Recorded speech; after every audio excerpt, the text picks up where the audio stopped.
Bueno, muy bien.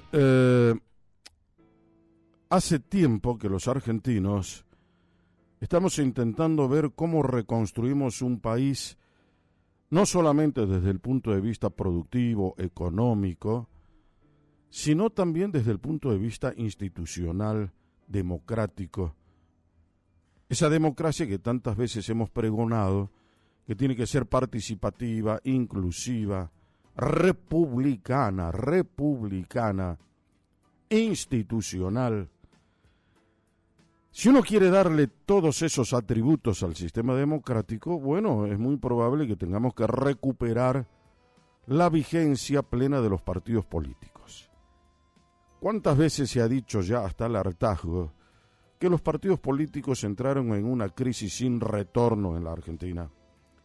Yo inclusive abono la tesis de que van a desaparecer los partidos políticos.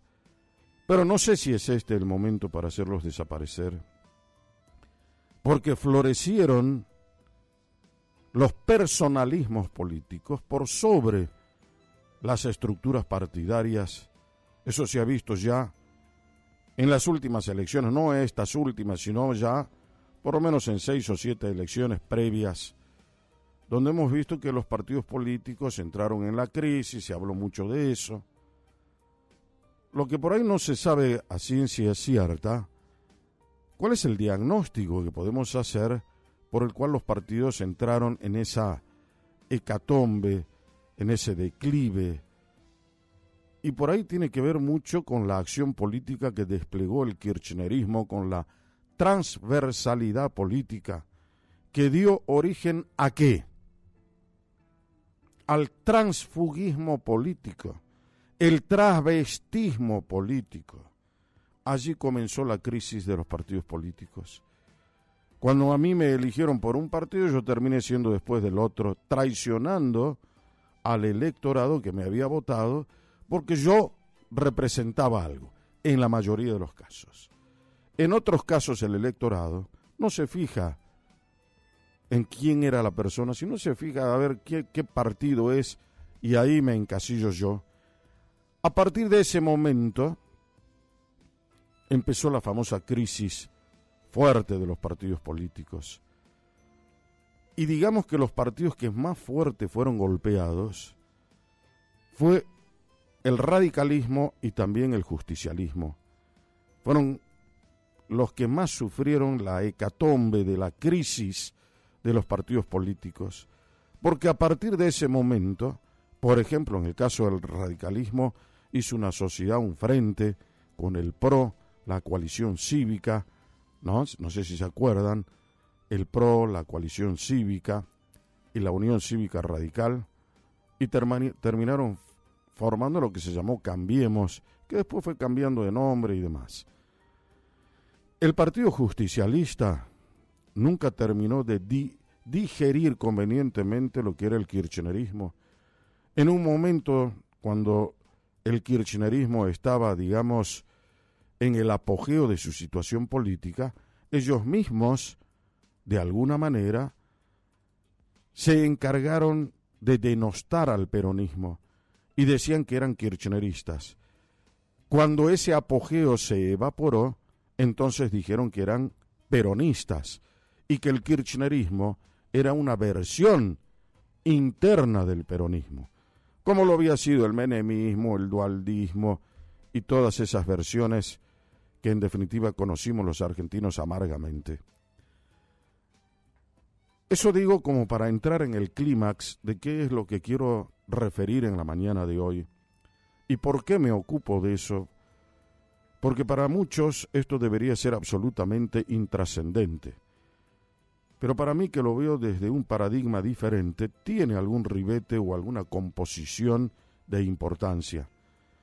¿De qué estoy hablando? De las elecciones internas para renovar autoridades. ¿Qué va a hacer el Partido Justicialista? ¿Y por qué pongo acento en esto? Porque el Partido Justicialista es el responsable directo de lo que estamos viviendo hoy como consecuencia trágica de la realidad nacional.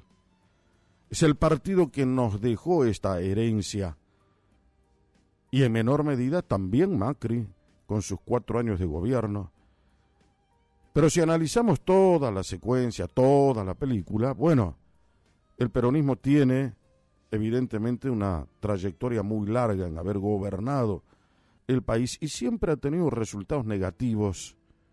Algunos me dirán, no, pero las vacaciones pagas, el fin de semana y esto, las conquistas laborales, esa es otra historia, que inclusive muchas de ellas no son imputables al peronismo, sino a otros gobiernos que fueron los que no supieron vender lo que ellos hicieron, y terminó haciendo el peronismo. Hoy, ese partido peronista, ese movimiento nacional justicialista, como quieran llamarle, no entremos en disquisiciones que son estériles. El partido se encamina a elegir autoridades y surgió desde el Vamos una candidatura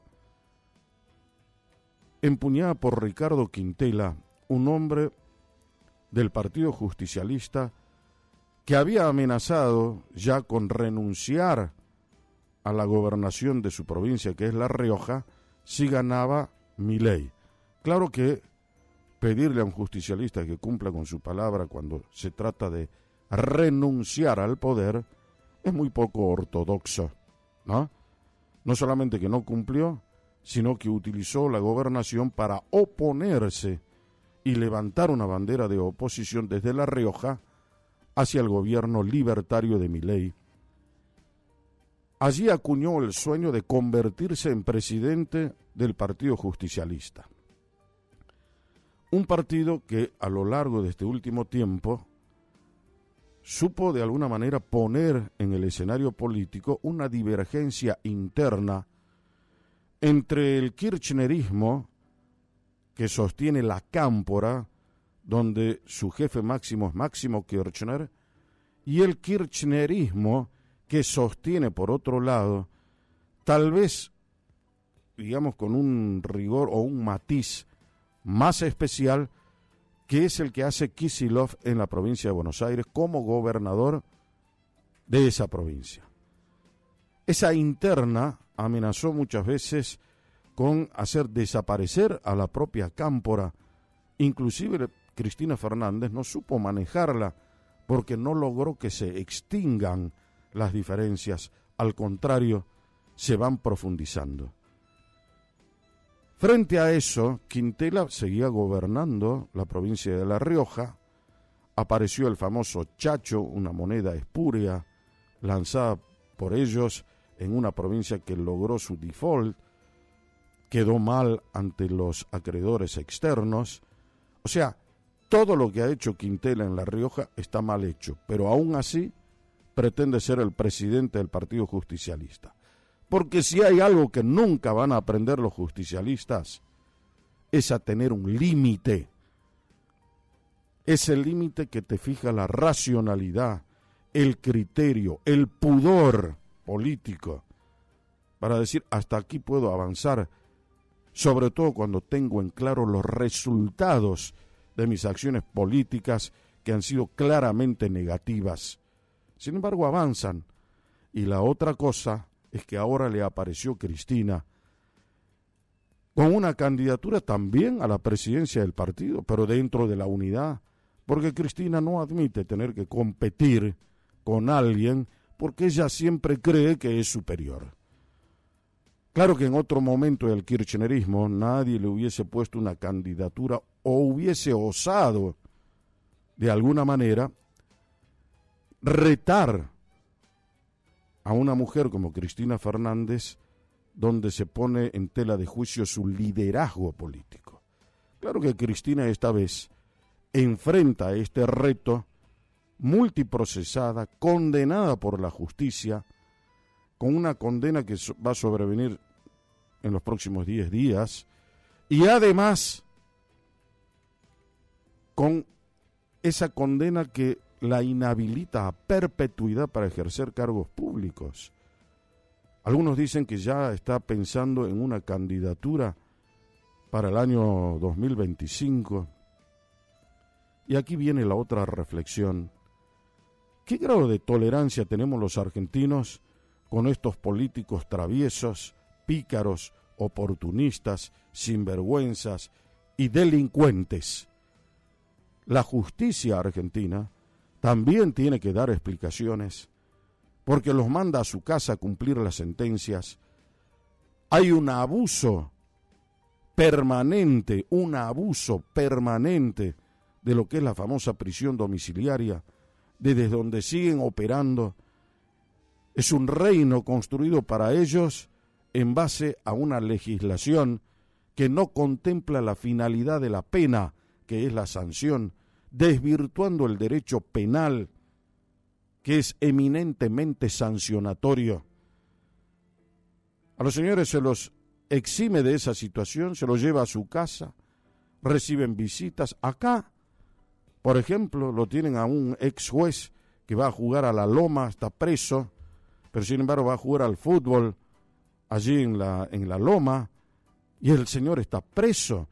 Quiere decir que hay una burla hacia la ciudadanía, de la justicia, de los jueces de ejecución penal, e inclusive se ríen del ciudadano, porque el ciudadano honesto que respeta la ley diría, bueno, si es tan barato transgredir la ley, convirtámonos todos en delincuentes, hagamos lo que nos plazca. ¿Cuáles son los límites que nosotros tenemos que tener si aquellos que transgredieron los límites, sin embargo, siguen haciendo de las suyas? Esas son las situaciones que tenemos que ver, y otra vez la política asociada a la delincuencia, otra vez la política asociada a la justicia, otra vez la política asociada al nepotismo, que es todo lo que no tiene que ser.